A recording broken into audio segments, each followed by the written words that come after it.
Fala gremista, tudo bem? Sejam bem-vindos a mais um conteúdo aqui no canal e neste vídeo a gente precisa falar sobre uma posição muito importante que é de meia, que é de camisa 10, que todos sabemos o Grêmio está buscando no mercado, que houve a confirmação em entrevista por parte do diretor Rafael Lima de que o Grêmio vai trazer um jogador e como eu trouxe aqui no vídeo anterior, será mesmo um jogador de hierarquia, um jogador de muita qualidade, um jogador que venha para ser titular indiscutível. O que se fala também dentro do Grêmio é que já há uma negociação em andamento, inclusive isso confirmado pelo Antônio Dutra Júnior, o vice-futebol, numa entrevista essa semana para a Rádio Gaúcha, um jogador que está no futebol do exterior, né, não está atuando aqui no futebol brasileiro, segundo eles um nome que ainda não vazou. Ok.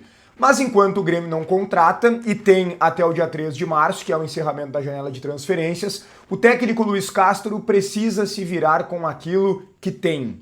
Precisa encontrar o nome ideal dentro das opções que já existem no elenco. Dentro de níveis de qualidade e níveis também de características, ou melhor, diferenciais de cada um. E a gente precisa trabalhar cada uma dessas questões relacionando diretamente com o time do Grêmio e as necessidades para o decorrer dessa temporada que já está começando, pelo menos um pouco preocupante. Aqui vamos falar também sobre o espaço para a base. Ele está dando o espaço necessário? Não está dando? Vamos avaliar cada um desses casos. E o jogador que está na lista de saídas, mas que pediu para ficar no Grêmio. Ele quer permanecer e cumprir o contrato. Tudo isso em nome de Hora do Pastel e Crepe do Alemão. Antes eu vou pedir para tu deixar o like no vídeo, que é muito importante para o conteúdo ser entregue a mais gremistas aqui no YouTube. Também te inscreve no canal e me ajuda a chegar na próxima meta, que é dos 80 mil inscritos. Ativa as notificações para tu sempre ser avisado sobre novas informações do Grêmio. E claro, vai deixando a tua opinião aqui nos comentários sobre todos os temas. O Cuéllar não quer ir embora do Grêmio. O Cuéllar quer permanecer e cumprir o seu contrato. O Grêmio quer a saída. Aliás, daqueles 6 jogadores que o Grêmio ainda espera liberar, negociar, o Cuéllar é uma das prioridades. Porque hoje ele está lá no final da fila da disputa da hierarquia dos volantes e é um dos salários mais altos do elenco, superando ali um pouco a casa de R$1 milhão por mês. O Cuéllar foi uma grande decepção, uma grande frustração, não só para o clube, mas para todos nós torcedores. Esperávamos muito mais do Cuéllar, aquele do Flamengo já não existe mais. E para mim esse é o grande ponto. Não existe mais. Não podemos seguir caindo no auto-engano de achar, e muitas vezes o pensamento é esse, e para mim é muito simplista e totalmente equivocado, que o jogador apenas não quer. Que o jogador não desempenha porque não está afim. Que o jogador não desempenha porque não se esforça o suficiente. Claro que existem muitos casos que é realmente isso. Mas o problema é que em outros, muitos casos, a gente fica caindo nesse auto-engano. Ah, agora o jogador quer, então agora ele vai render. Como se futebol fosse assim. Quando eu quero ganhar, eu ganho. Quando eu não quero, eu não ganho. Não, não é assim. Existem muitas variáveis, o futebol é tão bom por conta de tantos pontos que a gente pode observar e debater. Por exemplo, o Clássico Grenal, falamos muito sobre a soberba, os jogadores do Grêmio entraram achando que ganhariam ao natural, mas veja bem, esse exemplo é interessante. Soberba, achar que vai ganhar ao natural é uma coisa, entrar em campo sem vontade, fazendo corpo mole é outra. Entende? Não é a mesma coisa.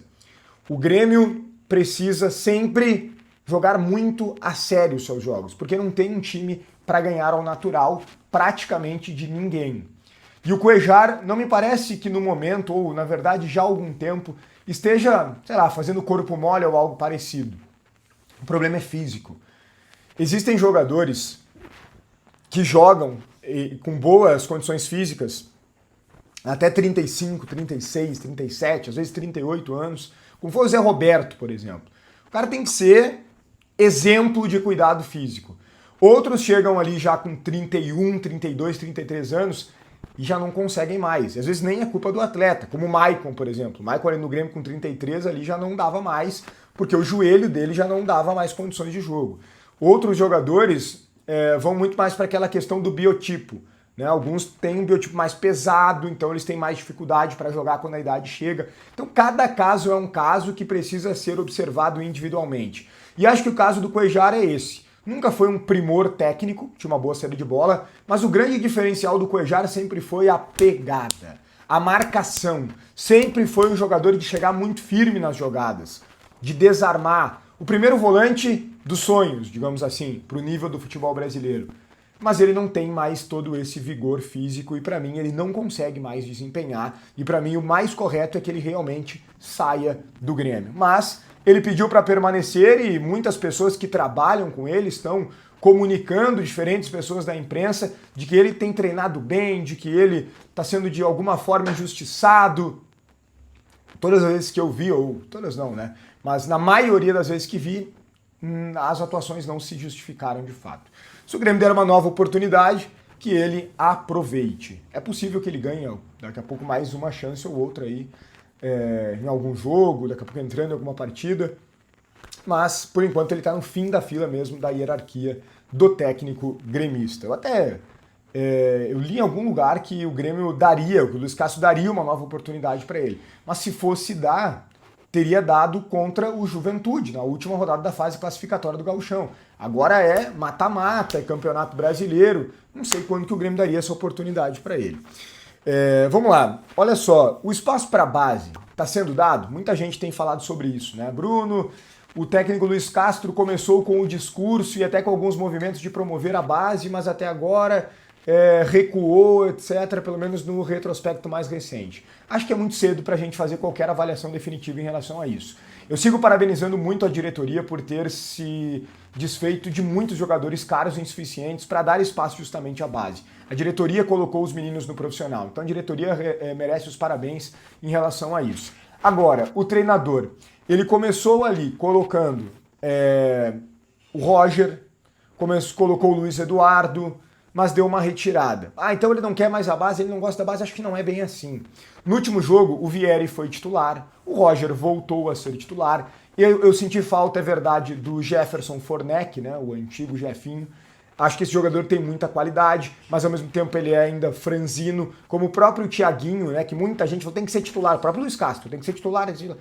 Às vezes tem que ter calma, eu acho que o Luiz Castro está vendo isso agora, aprendeu com o que aconteceu no Grenal. No jogo agora contra o Juventude, ele tentou dar uma arrancada, driblar o jogador adversário, tomou a bola dele com extrema facilidade pela questão física, botou o corpo. O Thiaguinho tem muita qualidade técnica, mas ele é muito franzino ainda. Então essas questões precisam ser observadas. O próprio Gabriel Mack tem qualidade, foi colocado uma bola na velocidade para ele no fundo e ele perdeu no corpo do jogador do Juventude. Então esses jogadores da base, eles precisam jogar, obviamente que precisam jogar, eles precisam aparecer no profissional, eles precisam ganhar oportunidades, mas não é assim de qualquer jeito, porque senão serão queimados, senão não darão a resposta, e os mesmos que pedem as oportunidades vão dizer que eles não servem, que não são bons jogadores, que não vão vingar, etc. Então tem que ter muita calma, e eu acho que o técnico Luiz Castro sabe lidar com os jovens, porque o histórico mostra isso, ele sempre trabalhou com jovens. Então não é porque o Luiz Castro está começando a sua trajetória no Grêmio de uma forma talvez um pouco sim preocupante, né? Eu tenho falado sobre ele já ser cobrado, porque o Grêmio perdeu e perdeu feio o Grenal, perdeu não jogando nada contra o Fluminense, não ganhou do Juventude, são os 3 jogos mais difíceis que o Grêmio teve na temporada, mas é ainda um início. Eu acho que o Luiz Castro, a gente não pode dizer que ele era um cara bom com a base e agora tão rapidamente já mudar esse discurso. Eu ainda vou adotar cautela e sigo, evidentemente, avaliando essa situação. Nós temos que definir, né, eu digo, o Grêmio, né, precisa definir o seu camisa 10 até a chegada da contratação, do 10 indiscutível. Eu diria que o Grêmio tem, acabei de falar do Jefinho, ele não é uma das opções ainda. O Cristaldo se viu que não dá, né, pela atuação dele no Clássico Grenal, se viu, não tem como, não dá para apostar no Cristaldo.